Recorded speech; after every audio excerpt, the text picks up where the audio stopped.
There are shocking new details about the murder of America's most hated serial killer and how he may have seen his own death coming. Tonight, Diane Diamond reports on the plot to kill a killer. I am happy and very excited that the monster is finally dead. It was a brutal murder behind bars, a shocking lapse of prison security.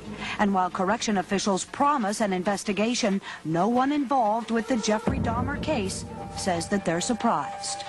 I use the word hit, and that has been one of the rumors that has been running rampant, was that this was some sort of a hit. Exactly what happened is still not clear. Dahmer was cleaning a prison bathroom with 2 other inmates when suddenly one of them apparently took a broom handle and started beating Dahmer to death. Prison officials say Dahmer's head may have been bashed against a wall. There was so much animosity toward him with a number of the inmates who were either jealous or resentful over his celebrity status that he had in prison.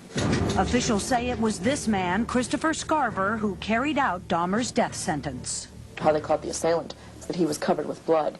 There was apparently a great deal of blood at the scene. Prison officials won't say why 3 guards assigned to the area left the inmates alone. But for now, they insist the guards did nothing wrong. I'm confident that staff did everything that they were supposed to be doing in looking out for the safety of the inmates in this situation.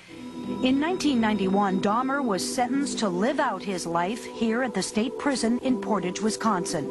But those who knew him say that Dahmer never believed that he'd survive behind bars for very long. I am not surprised. I had predicted that he would be killed in prison because he had a death wish. He always had a death wish.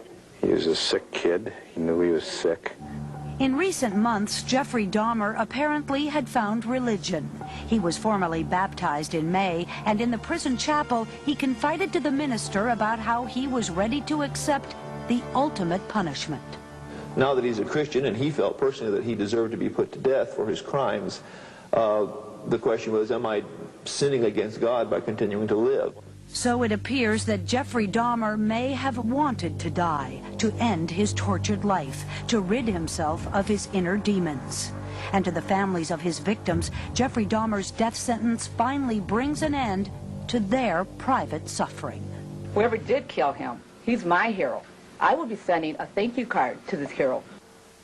The autopsy on Jeffrey Dahmer says he died from multiple skull fractures. Tomorrow, Dahmer's mother speaks out for the first time to Hard Copy, her first public comment since the murder. This is the man suspected of murdering Jeffrey Dahmer, 25-year-old Christopher Scarver of Milwaukee, serving life for a 1990 murder.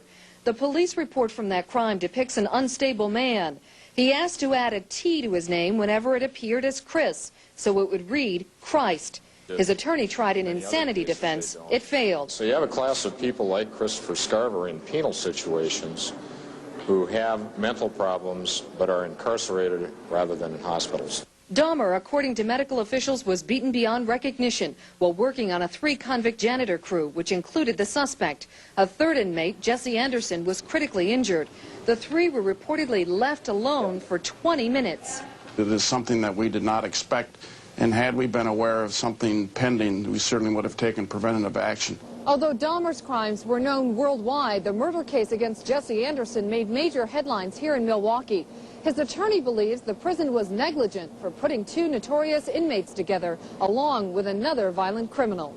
Attorney Ronald Hendry is also convinced of the motive. Anybody who sits back and says that they don't think that race had something to do with this probably isn't on the same planet. Most of Dahmer's victims were minorities. Jesse Anderson, convicted of killing his wife, blamed that murder on 2 black men. Corrections officials have created a special panel to investigate the attack. And a final irony, the divorced parents of Jeffrey Dahmer, the man who dismembered his victims, are fighting over his remains. Dawn Fratangelo, NBC News, Milwaukee. If you've ever wondered what goes on in the mind of a serial killer, or even more curious to me, in the mind of a woman who falls in love with a killer, we'll try to find some answers today. I don't think anyone can forget